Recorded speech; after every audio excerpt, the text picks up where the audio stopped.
আসসালামু আলাইকুম, কেমন আছেন সবাই? আশা করি ভালো আছেন। তো আলোচনা মানেই হলো সমালোচনা।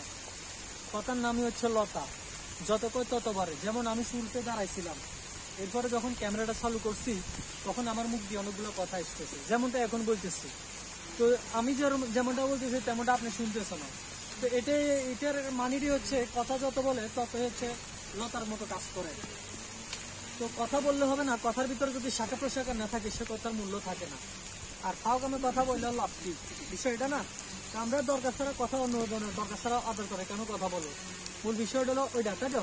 আচ্ছা যাক, এখন বিষয়টা বুঝাতে চাচ্ছি যে আমরা ইউটিউবার, আমরা ফেসবুকার, আমরা টিকটকার, আমরা লাইকার, আমরা অনেক কিছু ব্যাকে বলে, কিন্তু কাজের বেলায় দেখা গেছে বলতে পারে, সমালোচনা করতে পারে, কিন্তু লাইক আর কমেন্ট করতে একদম ব্যক্তি কমে পাওয়া যায়।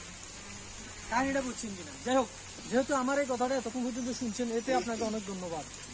একটা লাইক, একটা কমেন্ট, একটু ভিডিওটা একটু দেখে গেলে কি হয়? ফেসবুকে সময় তো দিচ্ছেন, ইউটিউবে সময় তো দিচ্ছেন, টিকটকে সময় তো দিচ্ছেন, সেখানে আর সময় দিলে কি হয়েছে? হ্যাঁ ঠিক আছে, সেখানে ইম্পর্টেন্ট কিছু নাই, বাট এই কথাগুলো আপনাকে জানান দিবে যে একসময় একজনকে দেখতে দেখতে একসময় ভালো লেগে যাবে। হ্যাঁ, এটা না যে আপনি আমাকে জোর করে আমার সাইড দেব, সেটা করতে হবে না।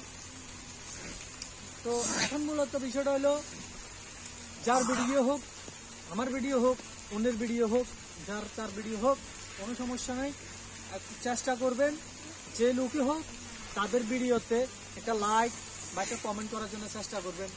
যেহেতু আপনারা এখন ফেসবুকের ভিউয়ার্স, আর আমরা হচ্ছে কন্টেইনার, আমরা যদি কন্টেন্ট বানাই, তো আপনারা যদি বানান আমরাও আবার দেখি না যে তা না, যতজনের ভিডিও আসবে ততজনের ভিডিওই আমরা এখানে